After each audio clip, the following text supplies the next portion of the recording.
Assalamualaikum warahmatullahi wabarakatuh.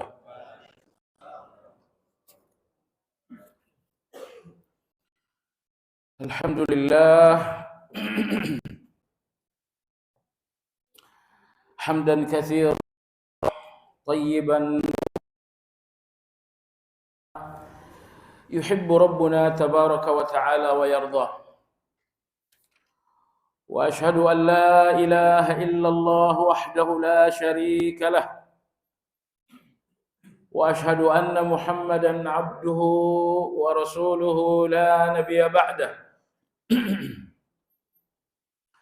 اللهم صل وسلم على محمد وعلى آله وأصحابه ومن اهتدى بهديه إلى يوم الدين. يا أيها الذين آمنوا اتقوا الله حق تقاته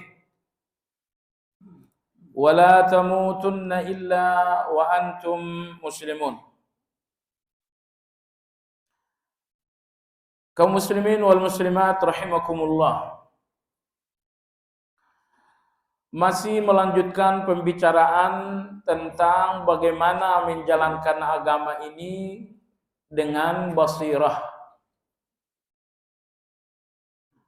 Pada ayat 108 dalam surat Yusuf, Allah Subhanahu wa ta'ala memerintahkan agar agama ini disampaikan kepada manusia penuh dengan basirah.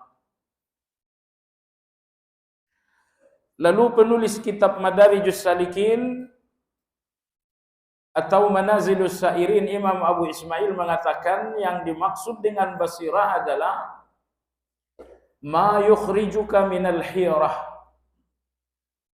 apapun yang membuatmu lepas dari kebingungan, keraguan, dan kebimbangan. Ini berarti kita harus melihat semua informasi dalam agama ini penuh dengan basirah. Allah kabarkan akhirat, kita melihat akhirat itu dengan basirah. Tidak sedikit pun debu keraguan.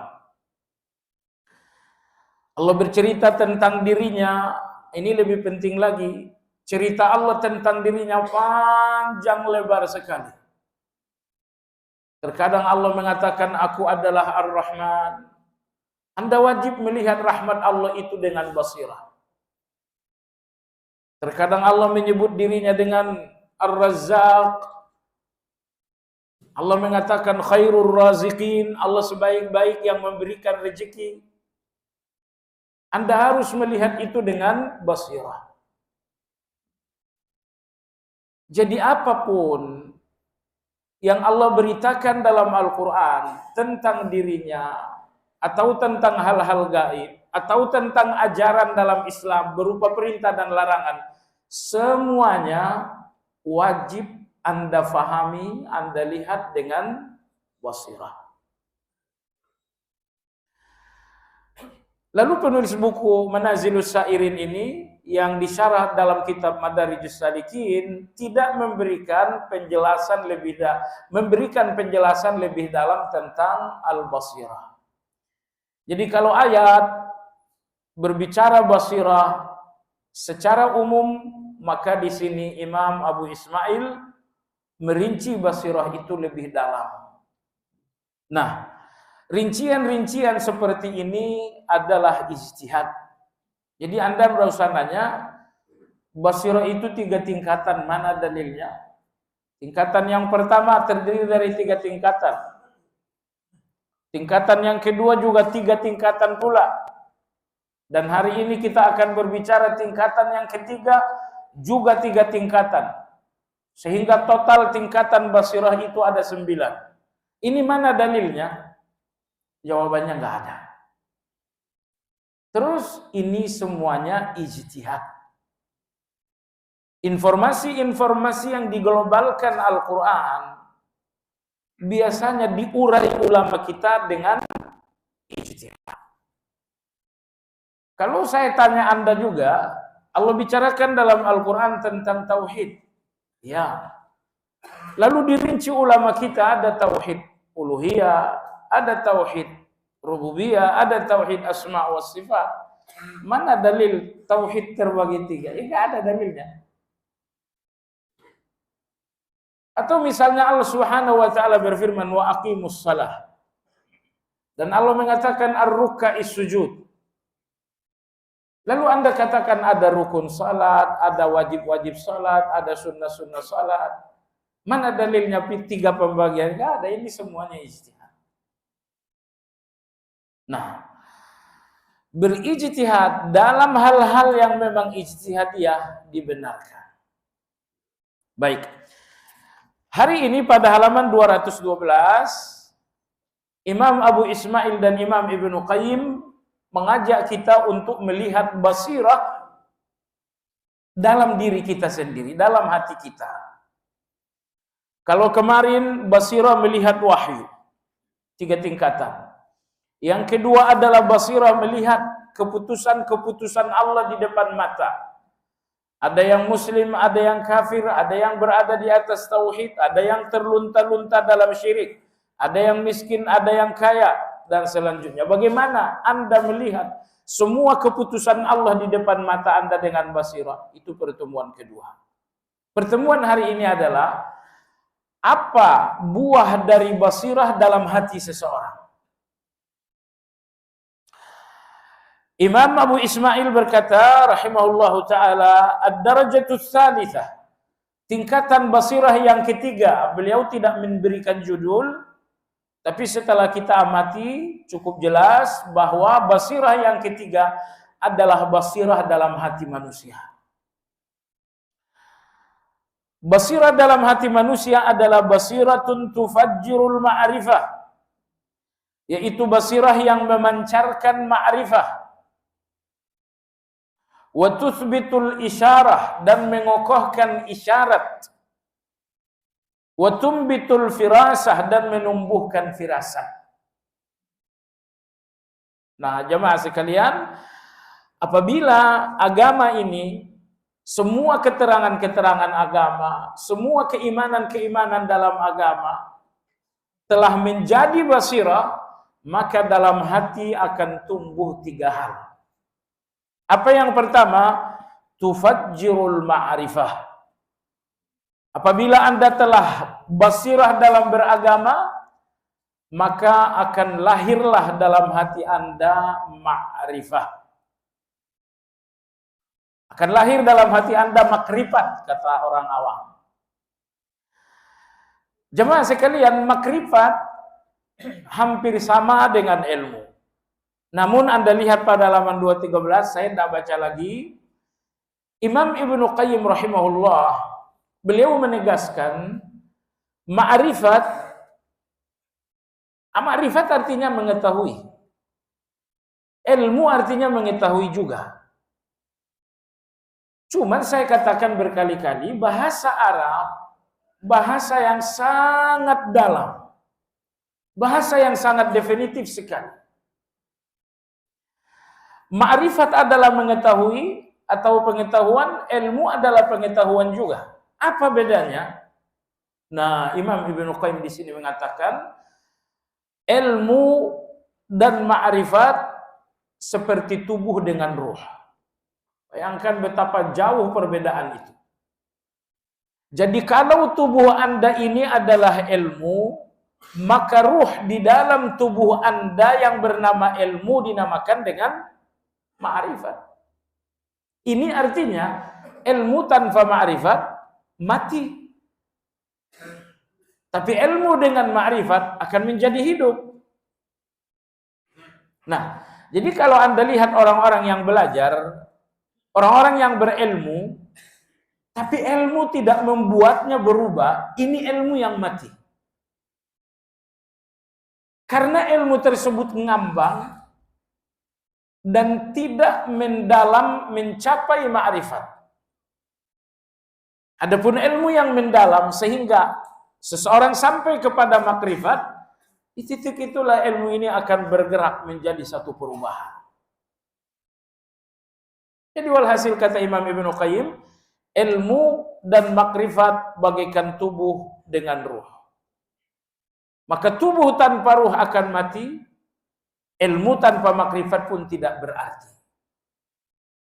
Jadi kalau Anda ingin ilmu yang Anda pelajari, baik melalui kajian, melalui bacaan, Anda ingin ilmu itu membuat Anda berubah, maka ilmu itu nggak boleh ngambang. Ilmu itu harus mendalam. Ilmu itu harus detil dan rinci. Ilmu yang detil, ilmu yang rinci, ini yang dinamakan dengan ma'rifat. Tapi jemaah sekalian, ma'rifat berarti lebih dalam, lebih tinggi daripada ilmu. Namun ini hanya hubungannya dengan manusia. Adapun hubungannya dengan Allah, Allah nggak memiliki ma'rifat. Tapi Allah hanya memiliki ilmu. Anda tidak akan temukan dalil Al-Quran ataupun hadis yang mengatakan Allah memiliki ma'rifat. Allah hanya memiliki ilmu dan tidak memiliki ma'rifat. Kenapa demikian? Karena ma'rifat adalah sesuatu yang ada dan sebelumnya tidak ada. Ma'rifat itu sesuatu yang berawal, sesuatu yang diusahakan. Dalam kejahilan, kita nggak memiliki ma'rifat. Seiring dengan pengkajian, muncullah ma'rifat itu. Maka ma'rifat lahir dari satu proses belajar. Dan Allah Azza wa Jalla tidak memiliki ma'rifat karena ilmu ma'rifat ini berawal dan semua sifat Allah tidak ada yang datang dari awal. Maka adanya ma'rifat, adanya ilmu ini hanya hubungannya dengan manusia. Adapun hubungannya dengan Allah, Allah hanya memiliki ilmu saja. Bahkan sebagian ulama mengatakan bahwa ilmu lebih tinggi daripada ma'rifat. Dalam hubungannya dengan manusia, ilmu seorang manusia lebih tinggi daripada ma'rifat seorang manusia. Kenapa? Kata mereka karena Al-Quran hanya menyanjung ilmu. Dan Al-Quran tidak pernah memuji ma'rifat. Nah, ini semuanya medan ijtihad. Dalam kajian ini kita ikuti Imam Ibnu Qayyim rahimahullahu ta'ala. Dia mengatakan, bagi manusia, ma'rifat lebih dalam daripada ilmu. Pengetahuan-pengetahuan yang membuat Anda sekedar tahu, itu dinamakan ilmu. Misalnya, saat ini Anda tahu doa iftitah, Allahumma ba'id baini. Anda tahu, Anda hafal. Tapi Anda nggak paham. Bahwa Anda tahu, Anda hafal, itu ilmu namanya. Tapi ketika Anda faham, bahkan Anda meresapi maknanya, itu yang dinamakan ma'rifat. Baiklah. Bagi ulama-ulama tazkiyatun nufus, ma'rifat ini ada macam-macam.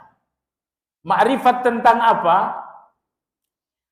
Syekh Muhammad bin Abdul Wahab rahimahullah, beliau mengatakan ma'rifat dalam agama ada 3. Ma'rifatullah, ma'rifatul Islam, ma'rifatul Nabi. Anda mengenal Allah, kemudian Anda mengenal Islam, kemudian Anda mengenal Nabi. Inilah 3 hal yang seharusnya menjadi makrifat seseorang dalam berislam. Ini kata Imam Muhammad bin Abdul Wahab. Nah, kalau Anda bertanya, kenapa beliau mengatakan ini 3 makrifat dalam berislam? Dalil beliau apa? Dalil beliau ijtihad. Tapi ijtihad tersebut benar. Seorang jenazah setelah dimasukkan ke dalam liang lahat, datanglah malaikat untuk memberikan 3 wawancara. Pertanyaan pertama, man rabbuka? Pertanyaan yang kedua, ma dinuka? Pertanyaan yang ketiga, man nabiyuka? Siapa Rabbmu? Apa agama yang menjadi aturan hidupmu? Siapa nabi yang menjadi teladanmu dalam beragama dan menjalani hidup? Ini 3 pertanyaan. Jadi agama ini sepanjang lebar apapun, kalau diringkas kembali kepada 3 pertanyaan ini. Di sepanjang lebar apapun agama ini, Anda lihat orang-orang kuliah S1, S2, S3, profesor, penelitian A, penelitian B, semuanya kembali atau terangkum dalam 3 hal. Kenali Islam, kenali Allah, kenali Rasul. Jadi karena hanya ini 3 pertanyaan mungkar nakir terhadap setiap jenazah, Muhammad bin Abdul Wahab menyimpulkan, oh yang 3 inilah yang dimaksud dengan usul salasah. Kemudian beliau bisa berdalil juga yang kedua. Di antara zikir pagi dan petang, zikir ini pun dibacakan saat azan dikumandangkan oleh muazin dan sampailah pada ucapan asyhadu anna Muhammadar Rasulullah. Anda katakan raditu billahi rabba wa bil islami dina wa bi Muhammadin sallallahu alaihi wasallam nabiyya. Anda menyatakan ridha. Ya Allah, aku ridha dengan 3 ridha. Aku ridha engkau sebagai Rabb, maka aku enggak mencari lagi Rabb yang lain. Wabil Islami dina, aku ridha Islam ini agama, maka aku enggak mau agama yang lain.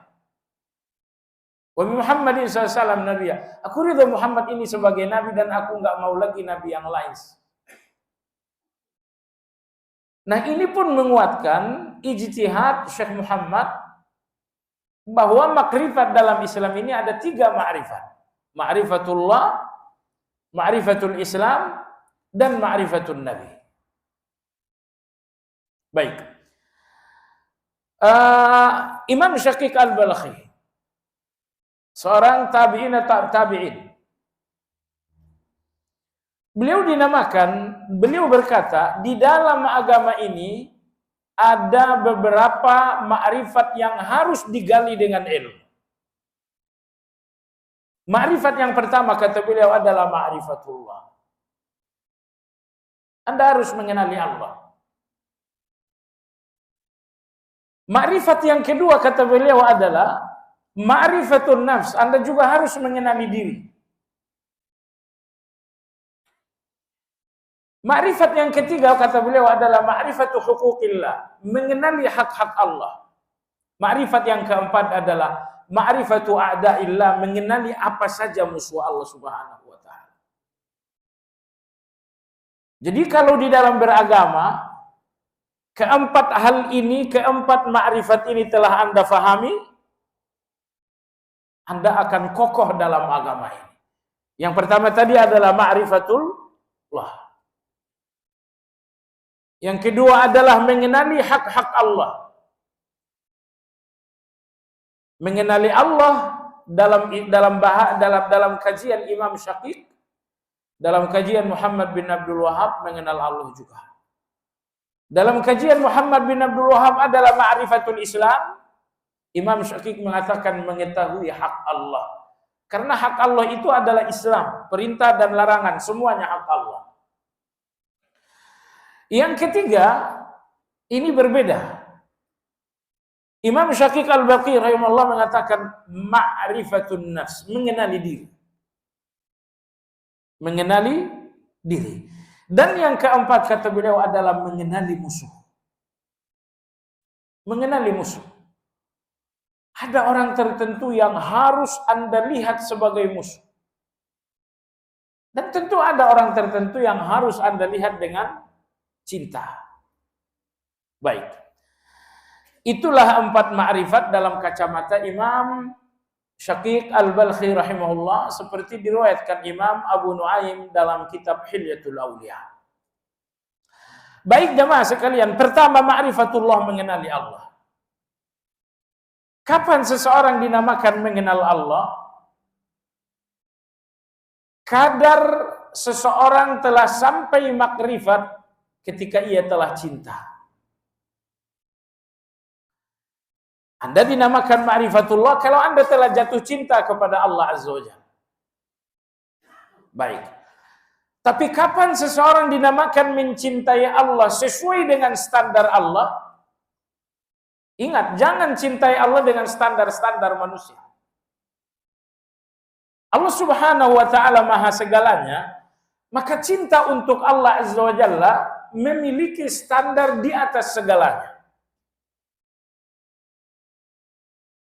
Allah Subhanahu wa taala menegaskan, kalian tidak mencintai aku sebelum 3 hal. Cinta kalian kepada aku mengalahkan segala cinta. Yang kedua, cinta kalian kepada aku mendahului segala cinta. Dan yang ketiga adalah mencintai Allah Subhanahu, mencintai siapapun hanya karena Allah. Ini 3. Pertama tadi, kapan seorang mencintai Allah? Enggak sekedar ucapan cinta. Aku cinta Allah, aku cinta Allah, enggak. Pertama, cintai Allah mengalahkan segala cinta. Nomor 2, cintai Allah mendahului segala cinta. Ini saya ada pekerjaan, tapi di sini ada salat. Kalau sampai pekerjaan didahulukan, artinya Anda mendahulukan selain Allah atas Allah. Cinta Anda dusta. Cinta Anda dusta. Karena cinta yang muncul dari makrifat membuat Anda mendahulukan Allah atas yang lain. Jadi cinta kepada Allah mendahului segala cinta.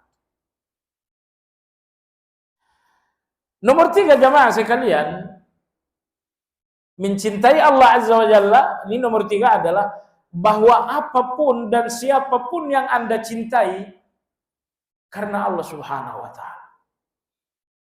Jadi apabila Anda mencintai Allah, maka apapun dan siapapun yang Anda cintai semuanya karena Allah. Saya cinta fulan karena Allah. Saya cinta hari Jumat karena Allah. Saya cinta satu tempat yang bernama Mekah karena Allah.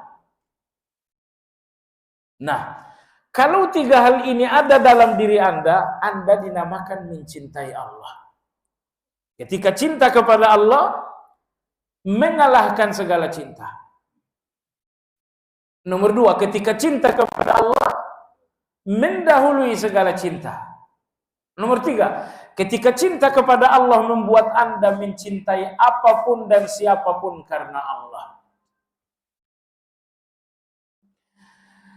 Dalam surat At-Taubah Allah Subhanahu wa taala berfirman, "Qul in kana aba'ukum wa abna'ukum wa ikhwanukum wa azwajukum wa ashiratukum wa amwalun iqtaraftumuha wa tijaratun takshawna kasadaha wa masakin tardawnaha ahabba ilaikum minallahi wa rasulihi fatarabbasu."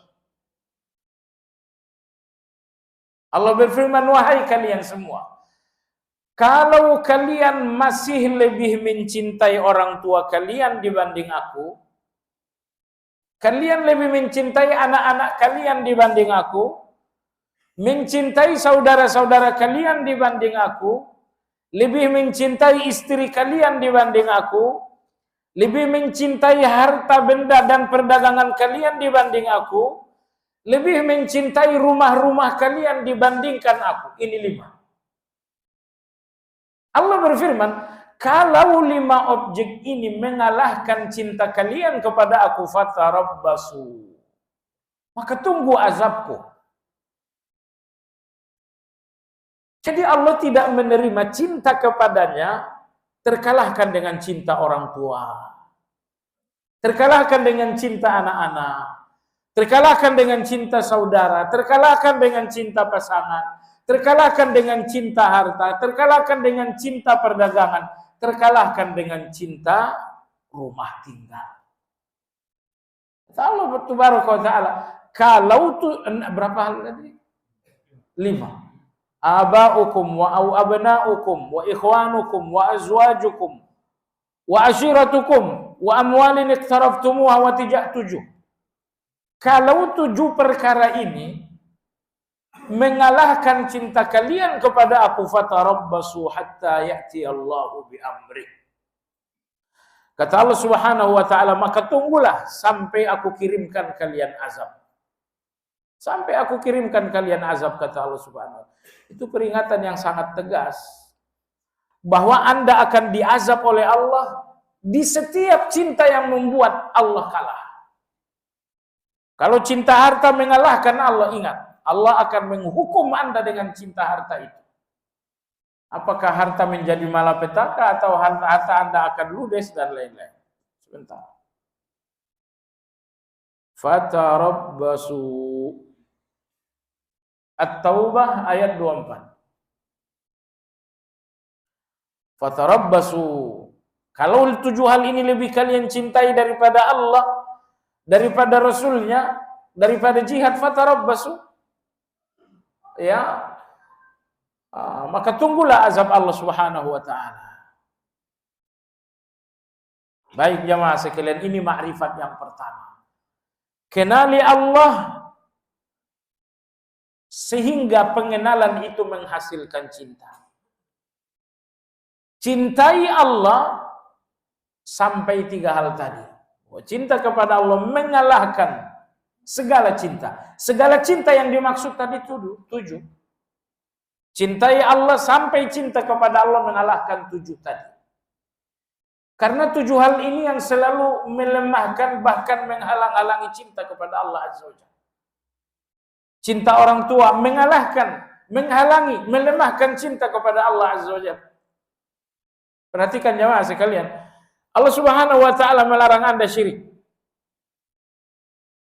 Tapi nenek moyang mewariskan tradisi syirik. Begitu banyak ayat Al-Quran menegaskan bahwa sejumlah orang terhalangi kepada tauhid karena nenek moyang. Bal nattabi'u ma alfaina alaihi aba'an. Kami enggak butuh Al-Quran, cukuplah mengikuti ajaran nenek moyang.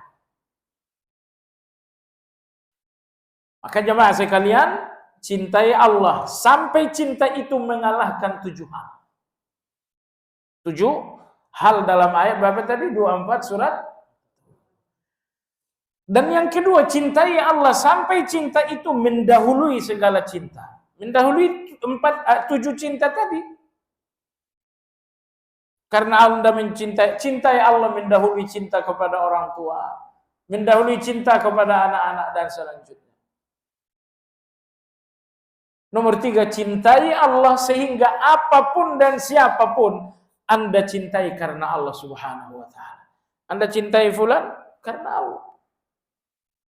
Baik, ini makrifat yang pertama, makrifat kepada Allah. Makrifat yang kedua, makrifatu hukukillah, mengenali hak-hak Allah Subhanahu wa taala. Hak Allah Subhanahu wa taala berawal atau globalnya adalah rukun Islam. Kenali semuanya. Salat, kenali salat. Saya lihat Imam Ibnu Qayyim rahimahullah bicara salat itu luar biasa sekali. Ya, beliau mengatakan perhatikan orang yang mau salat. Pertama kali dia lakukan adalah membersihkan aurat dengan istinja. Tidak cukup membersihkan aurat dengan istinja, dia harus membersihkan wajah. Dia harus membersihkan tangan. Dia harus mengusap kepala. Dia harus dengan telinga. Dia harus mencuci kedua kaki sampai mata kaki. Setelah itu orang yang salat ini menghadap kepada tempat yang ditetapkan Allah itu. Kemudian ia mulai menyebut nama Allah, Allahu Akbar. Lalu kemudian dia mulai mengikat hatinya dengan Allah, yaitu khusyuk. Ketika dia mulai membacakan Allahumma ba'id, subhanakallahumma, Allahu Akbar. Setelah itu dia memuji Allah dengan 5 asmaul husna. Setelah itu dia menyampaikan ikrar kepada Allah Azza wa Jalla. Setelah itu dia membungkukkan tubuhnya di depan Allah sambil mengagungkan Allah, subhana rabbiyal azim. Jadi beliau rahimahullah ta'ala membahas salat ini. Zikir demi zikir, gerakan demi gerakan dalam sekali. Jadi Maka makrifat yang kedua adalah kenali hak Allah Subhanahu wa taala. Di antara hak Allah Subhanahu wa taala adalah doa. Nah, kenapa Anda perlu mengenali hak Allah? Ini makrifat yang kedua, mengenali hak Allah. Kenapa perlu? Orang-orang yang tidak mengenali hak Allah begitu rentan mengalihkan hak Allah kepada selain Allah. Syirik terjadi karena hak Allah dilakukan kepada selain Allah. Sujud itu hak Allah. Anda lakukan kepada selain Allah, syirik bukan? Nah, ruku itu hak Allah. Kalau sampai dilakukan kepada selain Allah, itu masalah. Maka ma'rifat yang kedua adalah ma'rifatu hukukillah. Kenali semua hak Allah, sehingga semua hak Allah untuk Allah. Dan tidak ada hak Allah yang Anda berikan kepada selain Allah. Orang-orang yang nggak mengenali hak Allah, pergi ke kuburan dan berdoa, wahai wali fulan. Padahal doa, hak siapa itu? Doa itu hak Allah Subhanahu wa ta'ala. Karena tidak mengenali hak Allah, muncullah orang-orang yang bersumpah, demi Allah, demi Rasulullah. Yang pertama benar demi Allah, tapi demi Rasulullah, itu syirik. Walaupun syirik kecil, tapi dosa besar. Bersumpah dengan selain Allah itu kan syirik karena hanya sifatnya ucapan, bukan keyakinan. Jadi apabila Anda lihat semua syirik-syirik yang terjadi di dalam ibadah karena tidak mengenali hak Allah. Makanya Allah sebutkan tauhid ini dengan keadilan. Dan Allah sebutkan syirik itu dengan kezaliman. Dalam surat Ali Imran, Allah Subhanahu wa taala berfirman, "Syahidallah annahu la ilaha illahu wa ulul ilmi qa'iman bil qisti la ilaha illallah." Ayat 18. Ayat 18 tersebut saya kira Anda hafal, "Syahidallah annahu la ilaha illahu wal malaikatu wa ulul ilmi qa'iman bil qisti la ilaha illahu al azizul hakim." Karena ini dizikirkan oleh kawan-kawan kita sebelah. Jadi di dalam ayat ini Allah sebutkan tauhid itu qa'iman bil qist, keadilan. Keadilan. Ayat Ali Imran ayat 18. Tapi jemaah sekalian, dalam surat Luqman Allah Subhanahu wa taala menyebutkan syirik itu dengan kezaliman. Allah Subhanahu wa taala berfirman, "Innasyirka la zulmun azim." Sesungguhnya syirik adalah kezaliman yang sangat besar. Dalam surat Luqman, "Ya bunayya la tusyrik billah, innasyirka la zulmun azim." Luqman ayat 13. Baik. Kenapa dalam surat Ali Imran Allah sebutkan tauhid adalah keadilan? Dalam surat Luqman Allah sebutkan syirik adalah kezaliman. Karena tauhid, Masya Allah, dinamakan keadilan. Karena di dalam tauhid semua hak sesuai dengan tempat. Hak saya sebagai manusia sesuai dengan saya sebagai hamba. Hak Allah sebagai Tuhan sesuai dengan dirinya sebagai Rabb. Maka kalau saya sujud di depan Allah, itu hak sesuai dengan Allah.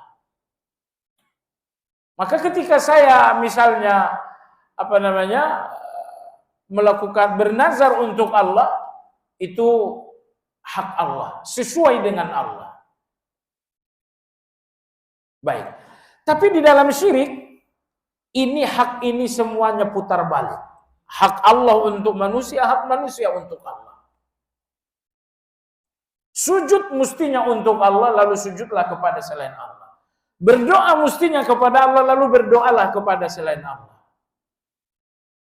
Jadi di dalam syirik semua hak tercampur aduk. Hak Allah untuk manusia, hak manusia untuk Allah.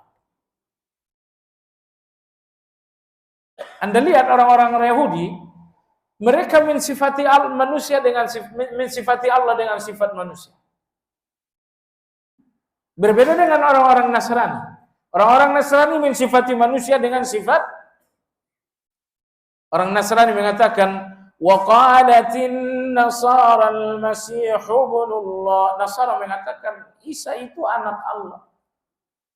Isa manusia. Mereka posisikan sebagai anak Allah. Inilah syirik. Campur aduk antara manusia dengan Allah. Anda pergi ke tengah orang-orang Yahudi, Yahudi mengatakan, wa qalatil yahudu yadullahi maghlula. Allah itu pelit. Kikir itu sifat siapa? Kikir itu sifat manusia. Allah Maha Suci dari kikir, makanya berapa ayat dalam Al-Quran mengatakan wa huwa khairur razikin. Allah sebaik-baik yang memberi. Anda memberi rezeki untuk anak, Anda memberi rezeki untuk istri, Anda memberi rezeki untuk tetangga, namun Allah sebaik-baik yang memberi rezeki. Kenapa? Rezeki Anda berhenti dengan kebencian. Anda benci anak, Anda langsung stop, tak ada jatah. Rezeki Anda untuk orang lain berhenti dengan kebencian Anda, tapi rezeki Allah nggak berhenti walau Allah benci. Mana ada orang kafir yang mau mengakui Allah? Tapi lihat, mereka lalu lintas di udara, Allah kasih mereka rezeki keselamatan. Mereka lalu lintas di laut, Allah kasih rezeki keselamatan. Bisnis, investasi, semakin banyak kekayaan mereka. Allah benci mereka, namun itu tidak menghalangi rezeki Allah untuk mereka. Maka Allah mengatakan, wa huwa khairur. Dan Allah sebaik-baik memberi rezeki. Anda ngasih rezeki tapi Anda bukan sebaik-baik memberi rezeki. Karena rezeki Anda masih berhenti dengan kebencian. Begitu Anda benci, udah nggak ada rezeki. Baiklah jemaah sekalian yang saya hormati. Jadi itulah agungnya tauhid. Karena di dalam tauhid segala hak sesuai tempat. Hak manusia untuk manusia, hak Allah untuk Allah. Tidak ada campur aduk hak, itu tauhid. Tapi begitu masuk syirik, semua hak campur aduk. Manusia dituhankan, Tuhan dimanusiakan. Berdoa harusnya kepada Allah, berdoa kepada kubur. Itu namanya menuhankan kubur. Baik jamaah sekalian yang saya hormati. Oleh sebab itulah kita diperintahkan doa anti syirik. Hafal doanya? Allahumma inni a'udzubika an usyrika bika wa ana a'lam wa astaghfiruka lima la a'lam. Doa ini sangat dalam. Terjemahannya secara bebas, ya Allah, aku berlindung jangan sampai aku menduakanmu. Dan apabila aku terlanjur menduakanmu, ampuni aku. A'udzubika an usyrika bika wa ana a'lam. Aku berlindung jangan sampai aku menduakanmu, ya Allah. Wa astaghfiruka lima la a'lam. Dan aku minta ampun kalau terlanjur aku pernah menduakan. Ini doa jangan Anda lupakan. Setidaknya sekali sehari semalam. Bila perlu setiap doa. Jangan duakan Allah Azza wa Jalla. Anda diduakan orang, Anda sakit hati bukan?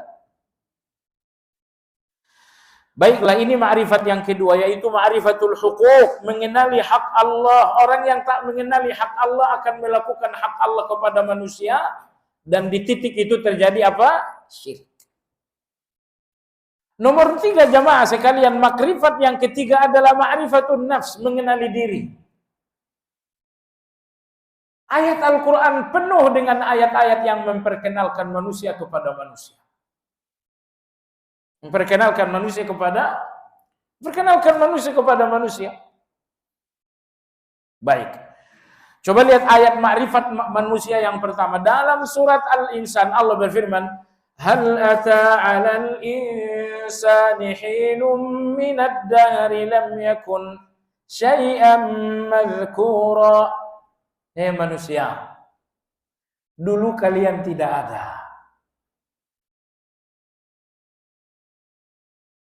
Kelemahan paling lemah adalah kelemahan ketiadaan. Orang sakit lemah, tapi lebih lemah lagi adalah ketiadaan. Orang mati tak ada daya, tapi namanya masih ada.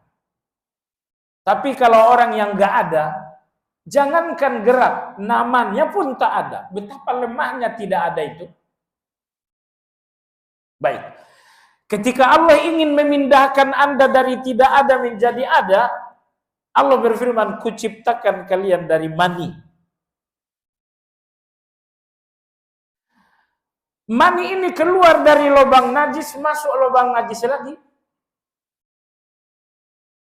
Kemudian mani berubah menjadi darah, menjadi daging, lalu keluar lagi dari lubang najis.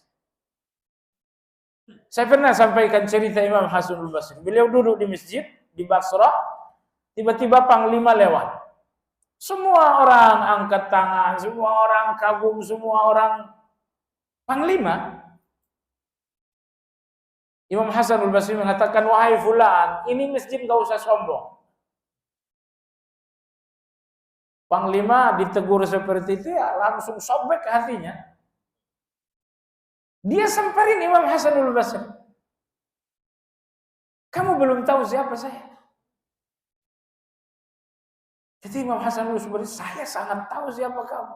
Kamu keluar dari lubang najis ayahmu, masuk ke lubang najis ibumu, keluar lagi dari lubang najis ibumu, dan di dalam perutmu pun penuh dengan najis. Itulah kamu. Panglima bertanya, siapa orangnya? Orang mengatakan ini Imam Hasanul Basri. Langsung malu, langsung minta maaf. Orang yang mengenali diri nggak menemukan jalan untuk takabur. Baik jemaah sekalian yang saya hormati. Setelah kehendak Allah Anda harus keluar dari rahim ibu, Anda tidak keluar dari rahim itu melalui mulut.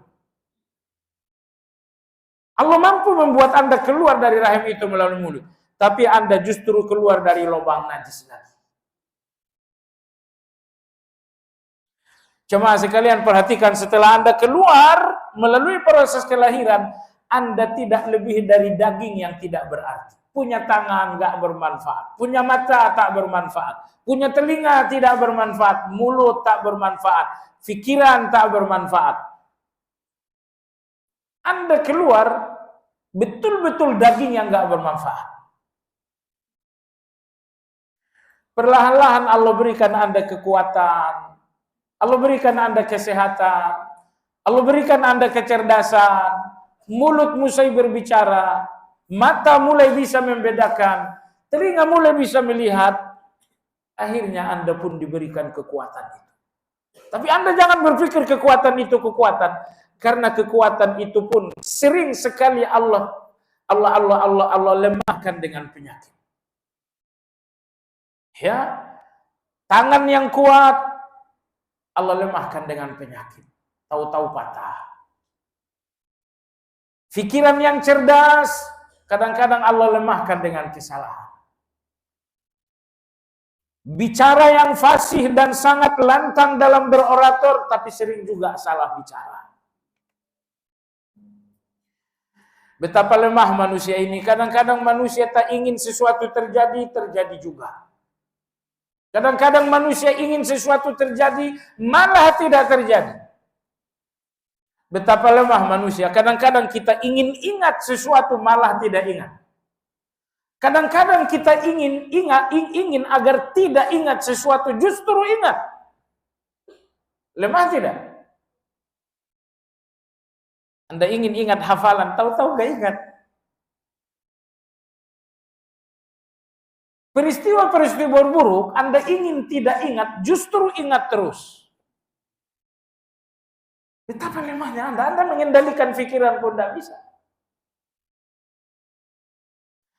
Maka nomor 3 adalah ma'rifatun nafs, mengenali diri. Ayat Al-Quran penuh dengan ayat-ayat yang membuat manusia jangan lupa diri.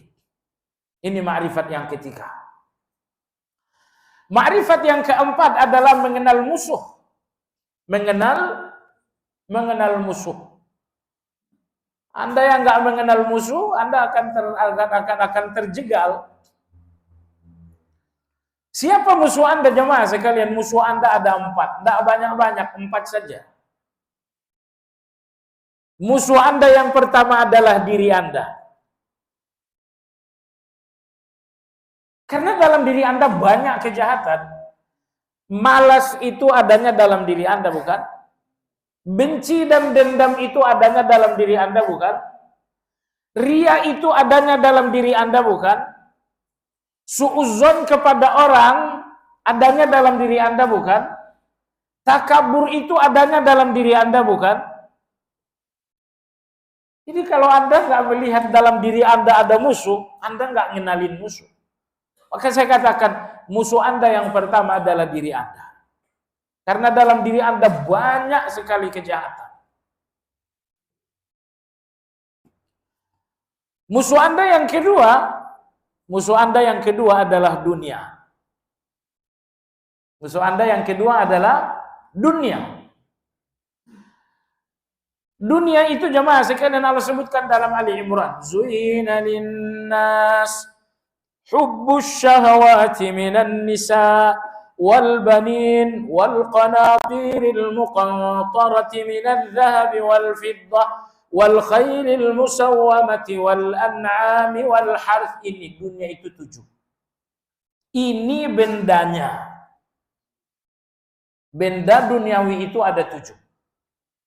Benda dunia yang pertama an-nisa wal banin, anak-anak. Kalau nisa tahu kan? Al-qanatiril muqantara, harta minadh dhahabi wal fiddah wal khailil musawwama, ingin kendaraan. Wal khailil musawwamati wal an'am, Anda ingin bahkan peternakan. Wal harth, Anda ingin perkebunan. Ini semuanya dunia. Tapi keenam, benda duniawi itu tidak menjadi dunia tanpa 4 sifat. Paham maksudnya? Dunia secara bendawi ada berapa tadi? Ya, ada 6 atau 7? 7. Itu surat Ali Imran ayat 14.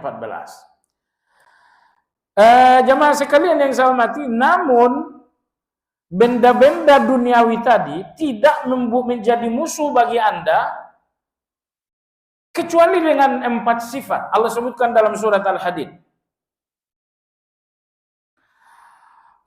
Jemaah sekalian, Allah berfirman dalam Al-Quran, surat Al-Hadid ayat 20.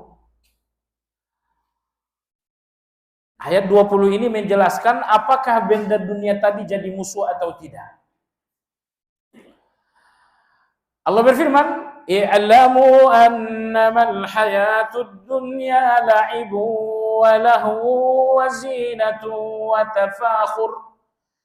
tafakhurun bainakum wa takathurun fil amwal wal aulad." 5.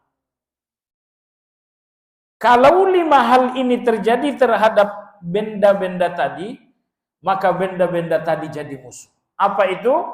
Ketahuilah oleh kalian bahwa kehidupan dunia la'ibun, permainan. Lahwun, melalaikan. Zinatun, perhiasan dan penampilan, bangga-bangga. Kemudian berikutnya tafakhurun, bangga-banggaan. Takasurun, adu banyak. Ini 5. Bendanya tadi ada 7, tapi sekedar benda, dia tidak jadi musuh. Tapi kalau ke-7 objek tadi, ke-7 benda dunia tadi, berubah menjadi 5. Apa gunanya harta? La'ibun, untuk bermain-main. Apa gunanya harta? Lahwun, untuk melalaikan. Apa jadinya harta? Zinatun, untuk perhiasan. Penampilan. Lihat nggak jam tangan saya? Rolex namanya. 20 juta. Setiap bicara selalu begini. Aduh, main tangan terus. Zinatun, berpenampilan. Kamu kenapa tak datang ke rumah? Dia sebenarnya tidak bermaksud benarin topi, cuman ngasih tahu aja, baru ganti jam. Zinatun, dunia yang hanya untuk zina, hanya sekedar perhiasan saja. Yang keempat, tafakhurun, bangga-banggaan. Kalau harta itu untuk bangga-banggaan. Yang terakhir adalah takasurun, adu banyak. Udah berapa mobilmu? Oh, saya baru 12, saya sudah 30. Adu banyak. Nah, jadi ada 7 atau 6 benda duniawi, namun benda-benda tadi tidaklah musuh. Sampai benda-benda tadi berubah menjadi salah satu dari 5. Benda duniawi yang menjadi laibun, menjadi lahun, menjadi zinatun, menjadi tafakhurun, menjadi takasur. Kalau benda-benda duniawi menjadi 5, benda-benda duniawi itu menjadi musuh. Maka musuh Anda yang kedua adalah apa tadi? Dunia. Ini musuh yang kedua. Musuh yang ketiga, siapa musuh Anda yang ketiga? Manusia. Manusia, ini musuh Anda yang ketiga. Ada manusia yang ngajak, ayo mancing yuk, nanti pulang jam 4. Mancing dari jam 7 pulang jam 4 sore. Itu musuh kelas rendah itu. Paling banter adalah musuh yang mengajak manusia yang ngajak-ngajak Anda maksiat. Mending kalau manusia ini ngajak Anda maksiat kecil, maksiat besar. Datanglah kawan tukang ghibah. Ghibah dosa besar atau dosa kecil? Ghibah itu dosa besar. Datang kawan. Aduh, saya sih keberatan kalau Ganjar jadi presiden. Ya kalau keberatan ditahan aja, nggak usah dijadikan ghibah gitu. Nah, ini datang seorang manusia membawa dosa besar untuk Anda yang bernama ghibah. Anda duduk di rumah, tiba-tiba telepon bunyi. Bapak, oh iya, dengan Bapak Fulan, ya, saya dari Bank A untuk menawarkan pinjaman, bunganya kecil, Pak. Ini musuh lagi. Ini musuh lagi. Maka musuh Anda yang ketiga adalah manusia.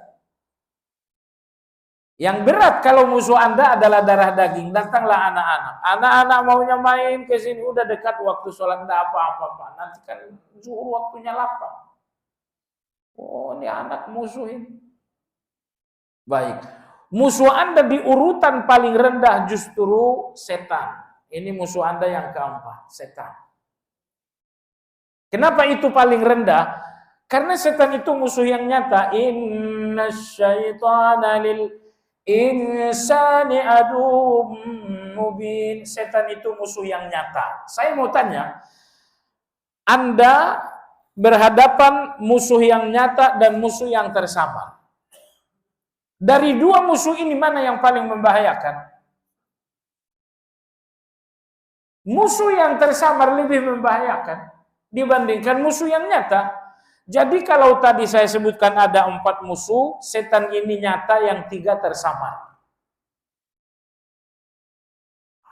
Musuh yang 3 ini, diri Anda sendiri, kemudian dunia, kemudian manusia. Ketiga ini semuanya adalah musuh yang tersamar. Kalau setan itu musuh yang nyata, setan bilang bunuh aja Fulan. Nyata sekali dia musuh. Ya, setan bilang, kenapa kamu nggak mencuri saja? Jadi setan itu permusuhannya nyata.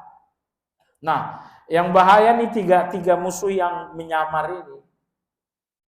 3 musuh yang tersamar ini, kadang-kadang kita nggak sadar bahwa dalam diri kita ada suudzon memandang orang.